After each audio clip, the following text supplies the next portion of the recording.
Well, happy Culture Night 2024. I'm Aoife Fitzpatrick, and with thanks to Limerick Literary Festival, I was the winner of the Kate O'Brien Award this year for my debut novel, which is called The Redbird Sings. This book is based on the true story of a woman in West Virginia in 1897 who turned to spiritualism to gain a public voice and authority to pursue justice for her murdered daughter. And a book that was very important to me when I was writing it is this biography by Kate O'Brien about Teresa of Avila. Now, Teresa was a 16th century mystic, a religious reformer who gained authority and a public voice through her visions of Christ, who she called His Majesty. And to O'Brien, she was primarily a genius writer.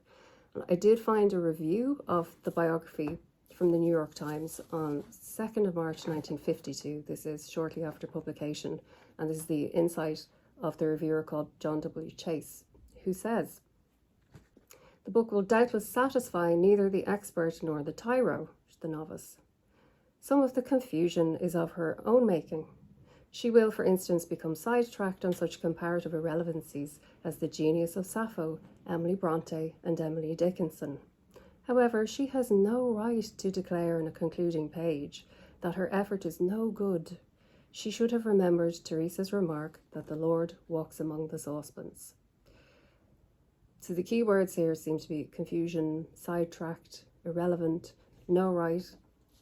It's very ironic dismissal of a great discussion of female genius, writing about the authority of the female voice, specifically through the medium of writing, which suggests that O'Brien was facing a lot of the same issues at the time that Teresa of Avila was in the 16th century.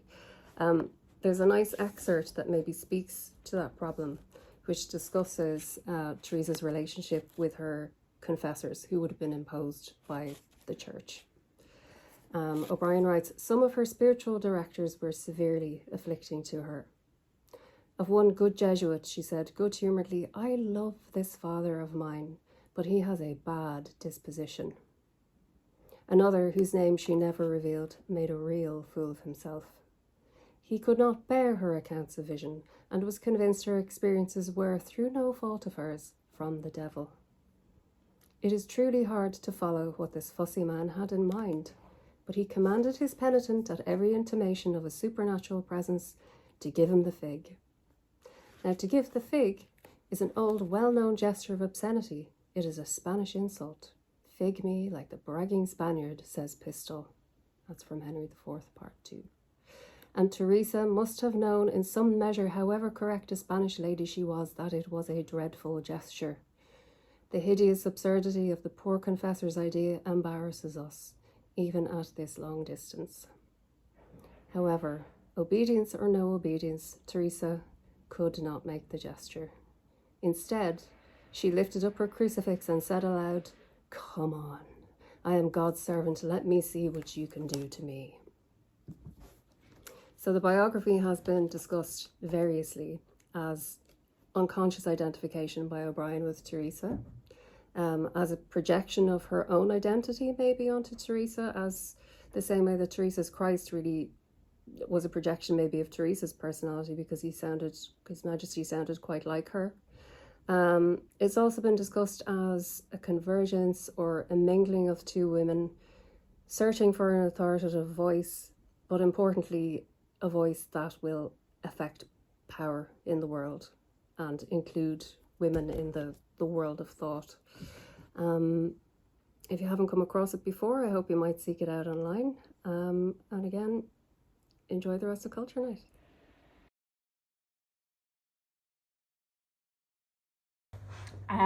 One of my favourite Kate O'Brien novels is The Land of Spices, which obviously was banned during her lifetime, which is maybe why I started reading it when I was 18 and I thought, oh, this has been banned. What I didn't realise was that inside its pages I would find so much company and a really strong sense of belonging. The novel is about a very young girl who ends up in a boarding school because her family breaks up, and that was something that I could, I guess, identify with. But also she finds this companionship with the other students, and in particular with the Reverend Mother, who is a very wise and generous and caring person to be around Anna. So I want to read, I'm going to totally spoil the plot. I want to read right from the end of the novel when Anna is a little bit older and is about to graduate from school and go on. She ends up going on to university. And she is in this scene sitting with some of her school friends, and they are reading a poem by Milton, and they're all saying that they don't understand it, which is good, because when I was 18 and had to read things like poems by Milton, I didn't understand them either. So again, it's one of those things where books can give you like a license to be yourself and also to imagine yourself as more than. Anna's eyes ran on over the lines. She knew the poem, but during this year, if ever by accident her eyes fell on it from a middle grade girl's open book, or if she heard any bored or hilarious chanting of it by a memorizer, she winced. Now, however, on this lovely summer evening, with the sense of farewell making her breast seem empty, cavernous, receptive, and still, she felt almost as if she herself imposed it, the elegiac composure of the lines. So may some gentle muse with lucky words. She read dreamily. She let the book slide and leant her head back against the stone urn at the top of the step. Geraniums streamed from it and pressed about her. She inhaled their smell with careful delight. She looked at Pilar, seated a little below her at the other side of the steps. The landscape fell away through ilex trees beyond the playground to the still lake and the evening sky where Venus shone. Pilar was still laughing. Now, however, she saw Pilar in a new way. She became aware of her and of the moment on a plane of perception which was strange to her, and which during its visitation she did not understand but could only receive, delightedly, but without surprise in fact, and as if she had been waiting for the lead it was to give. She saw her, it seemed, in isolation and in a new sphere, yet one made up of broken symbols from their common life and which took its light from the simplicity of shared associations. A foolish schoolgirl Pilar was, smiling at poetic verbiage, yet herself a symbol as complicated as any imaginative struggle in verse, a common piece of creation, an exquisite challenge to creativeness. She saw Pilar as a glimpse, as if she were a line from a lost immortal. She saw her ironically, delightedly, as a motive in art. She did not understand this translation of the ordinary. She could only accept it and wait. But her heart leapt premonitorily. She knew little of pictures save from battered volumes of old master reproductions in the reference library, yet memories from these books floated upon the acutely visual moment. Anna's racing responsiveness might not pause to find it. She was a girl of La Vida Española, a young girl in Goya who dances and gathers grapes and plays blind man's buff, a small-waisted girl with shining eyes, eternally lifted off in joy from other Goya worlds. So Anna beheld her. Something that life can be about, something with power to make life compose around it. She stared at her in wonder, hardly seeing her anymore, but realizing her lustrous potentiality and feeling that for her, the watcher, this moment was a long-awaited blessed gift, that in seeing this transience, this grace, this volatility flung in a sweet summer hour against great ilex trees, against the evening star, she was encountering, alone and in terms of her secret need, a passage of beauty as revelatory and true as any verse of the great elegy. One of the reasons that I love that passage is I think in it Anna moves from being someone who loves reading to starting to realize that she can see the world around her, and in particular Pilar, and how beautiful Pilar is and how attracted Anna is to her, in terms of composing it as an image herself, whether she imagines it as a painting, but also she's imagining it as poetry. And I think that this is the moment for me when Anna starts to imagine herself as a writer, and that has autobiographical moments in it, from Kate O'Brien herself writing about what it is to look at the world and want to translate its beauty into words, and then we get the poetry of O'Brien's writing about that, and it's just transformative. And for me reading it, and I hope for lots of other people reading it now, the stories in this novel of Anna and the Reverend Mother, two women at either ends of their lives, the start and kind of. Actually, I probably thought when I first read it that Reverend Mother was really old. She's just middle-aged, and now I'm middle-aged, so we have that in common too. But that sense of women and making their way, creating, becoming, and belonging, and that was really transformative in terms of imagining myself as a writer. Then later on, by first being a reader.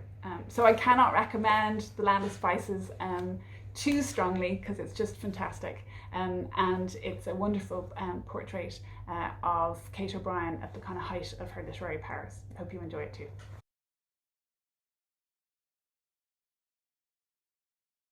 Hi, welcome to Culture Night. I'm Una Mannion, and it's an honour to read from Kate O'Brien tonight in honour of the day that's in it, the night that's in it.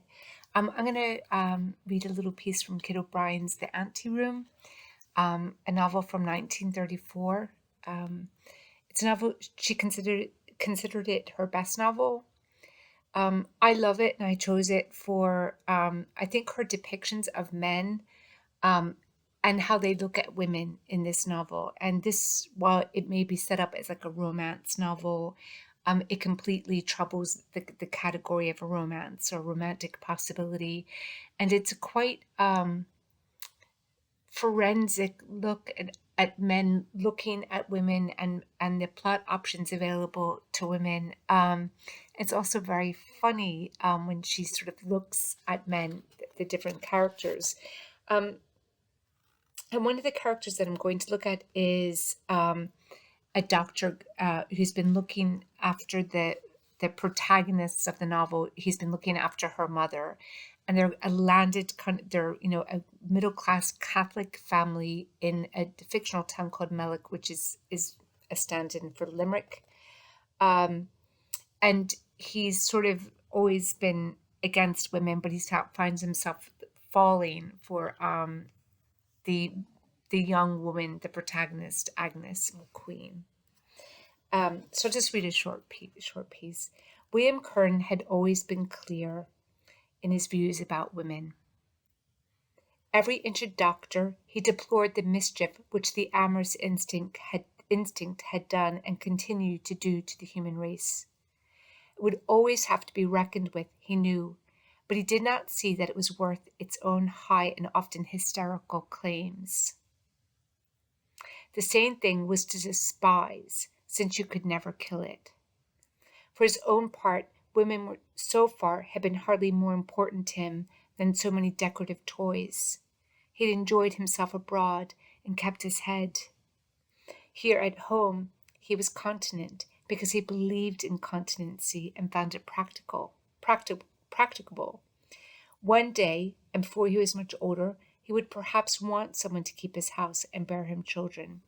If he found a wife who fulfilled these functions pleasantly, he had no doubt that he would grow very much attached to her. Should she fulfill them less than pleasantly, he thought that he could probably manage to be kind and keep his side of the social and religious contract.